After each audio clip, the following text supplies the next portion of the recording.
Welcome to the ultimate gaming realm, and this is your curator, Dixon, logging on.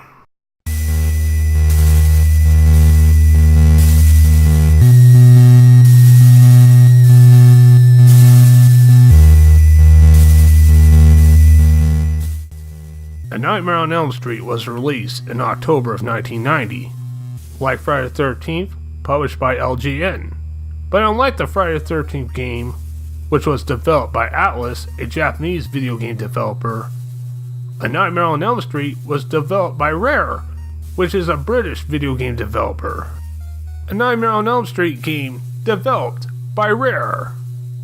Now how do you like that?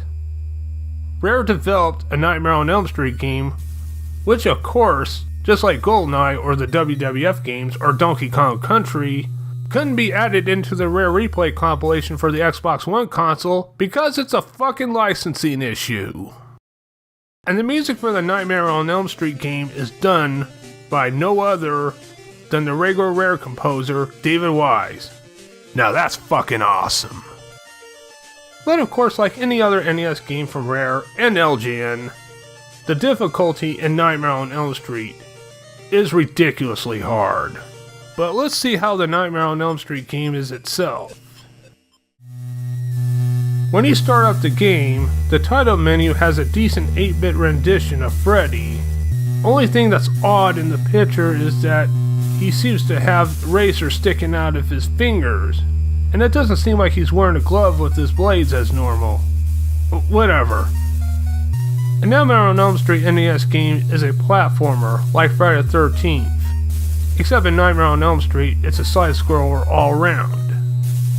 And unlike the Friday the 13th NES game, the Nightmare on Elm Street NES game has a multiplayer option, up to 4 players, which I find that pretty neat, and uncommon for NES games. And of course, you have to have a 4-player adapter for the NES in order to play more than 2 players. And I find that pretty awesome that you can team up with 3 other characters to stop Freddy from entering your dreams and turning them into nightmares. Now, Nightmare on Elm Street NES game has a huge improvement when it comes to teamwork over the Friday the 13th NES game. Now, I can't really speak for the multiplayer part in Nightmare on Elm Street game because I haven't done the multiplayer part myself. So all I can talk about now is the single player mode in the Nightmare on Elm Street game. Now moving on. After you start the game, you're on the street in the Wake world, walking down giving knuckle sandwiches to snakes, bats, big mouses, and Frankensteins, while rocks come out of the sky and try to drop on your head. Now that's kinda odd for any of that shit to happen in the Wake world. What you're actually trying to do is walk into the first house, aka the first stage. When entering that house, if you're still in the Wake world, you'll face spiders, big flies, and times you will run into the same creatures from the outside that I already mentioned. When in houses, you will at times find special abilities that will come in handy, and these special abilities are based on the third Nightmare on Elm Street film, Dream Warriors. The skills are the gymnastics, where you can like jump a little higher and do a ninja flip and throw a javelin. The wizard, which you can kind of fly in the air and shoot a flame out of your hand. And the ninja, where you throw a ninja star and do a jump kick. And these special perks only work when you're either in the dream world or when you're facing Freddy. And the life bar pretty much shares the sleep meter. I don't know why the sleep meter can't have its own meter. Now that's fucking confusing.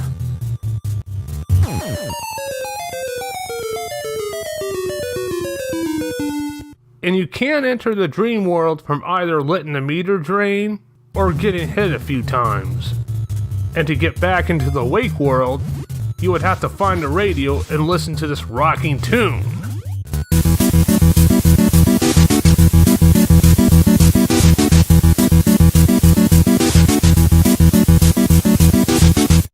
Or if you defeat a round with Freddy, it'll automatically put you back in the Wake world. Oh, and when you're in the Wake world, in normal spots in the Dream world where you'll find a radio, you will find a cup of coffee to refill your life bar and keep you awake. Oh, and one other thing. Unlike Friday the 13th, Nightmare on Elm Street got a scoreboard, and you can earn extra lives, which is pretty cool. But I'm not sure it's good enough to survive in the game all the way. At least legit.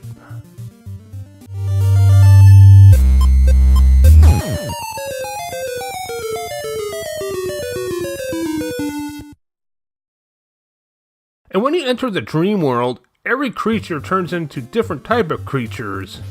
Like, spiders are being replaced with the skull thing with 8 legs, bats being replaced with skulls with wings, and Frankenstein's being replaced by devil's minions. Other than the change of skins, they pretty much do the same damage as they do in the Wake world. So besides the skins, there's not too much difference. And if you stay in the dream world too long, Freddy comes after you.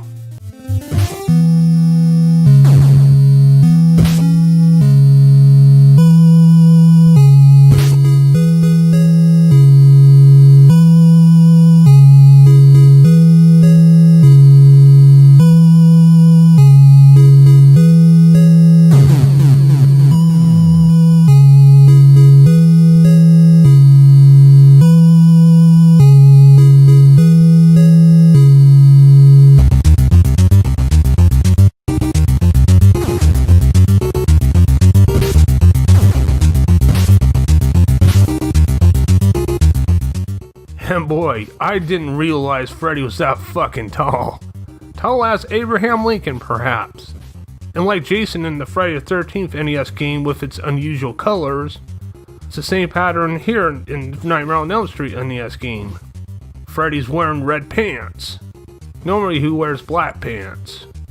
And like in Friday the 13th, like when you're battling Jason, it's a temporary battle. If you defeat Freddy, he runs like a coward, and tries to make another attempt later if you stay long enough in the dream world. Or if you face his special ability at the end of each stage, and once you defeat his special ability, you get a big ass key for the next house. But it doesn't tell you which next house to go to. Yeah, as you can see, some houses do have a door open and some of them have a close. But that doesn't really indicate anything either. I guess that's there just for decorations. So it's kind of like in Friday the 13th with its map settings. It doesn't give you a clear pattern on which house to go into next. And by the way, the goal of entering each house, or should I say each stage, is to collect every bone of Freddy, so you can save him and burn him in the furnace at the end. And you have to collect every bone on each stage in order to advance. And there's different parts of each stage too. I mean, you can't go into the next part of the stage until you collect every bone. And these bones don't look like human bones. They're more likely dog bones. Just like the NES controller from the Model 2 NES console. That's why they call that controller a dog bone controller. And sometimes these bones can be mixed up to the same parts of the background, like with windows and cobwebs, because of the white color. And sometimes they can be hard to see because the graphics are not that good. Just like the Friday the 13th game, and many other games that were published by LJN, in fact some of the games that are also developed by Rare. In Nightmare on Elm Street, the hit detection is not good. The gameplay mechanics are slippery, mainly for jumping from platform to platform. And sometimes that requires a certain type of ability. Nightmare on Elm Street does have some of the weird creatures that I've never seen in any of the Nightmare on Elm Street films. Even more weirder than the creatures from the Friday the 13th game that I also never seen in any of the Friday the 13th films. But like the Friday the 13th game, LJN and Nintendo had to add more to the game than just having the main villain just to keep you entertained, or at least try to keep you entertained. Another thing what pisses me off about this game, and of course it's one of those common things too, like in many other retro games. Limited continues. Yes, this game has about 4 continues, I think. I'm not sure how many continues it has, and it doesn't really matter because I fucking hate this limited continue thing in general. I mean, if you purchase the game for about $50, the makers of the game should at least give you what your money's worth. especially with a game that features a combination of difficulty and flaws. Now, not all stages are houses. There are a few of them involving the junkyard, cemetery, and the school.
And the skull is the last stage. After all, Freddy was a child murderer. Still is. The main thing you have to do is put all of Freddy's bones in the furnace. But first of all, you have to go through an endurance by facing all forms of Freddy that you already face at the end of each stage. Again, in one setting.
then face Freddy in his normal form for the last time.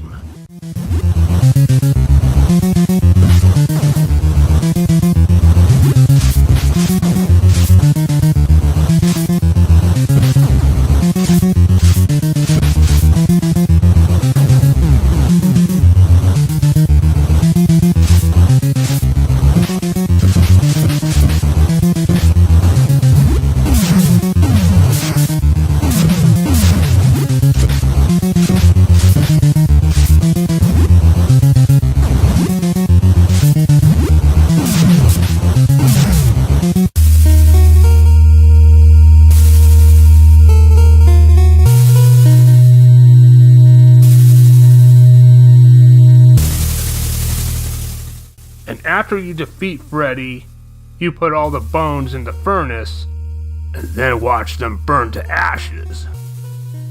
Then you get this ending message. So, the evil is purged. Fire purifies all. The bones are ashes, soon to be dust. Freddy is dead, and the nightmare is ended.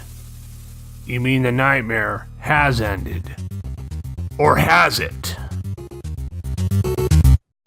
Overall, like the Friday the 13th NES game, I would say the Nightmare on Elm Street NES game is one of those top LGN games on the list. It's still a good game, but it has many flaws. But the thing I give the Nightmare on Elm Street game credit the most is the awesome music composed by Rare's finest, David Wise. And he knows how to do his work when it comes to composing music.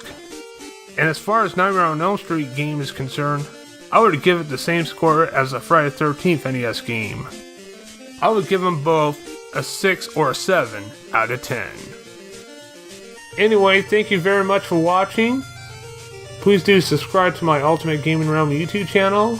And please do click like or dislike on the video and leave a comment below.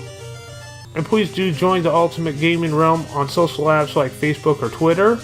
Until next time, this is Dixon of the Ultimate Gaming Realm, logging off.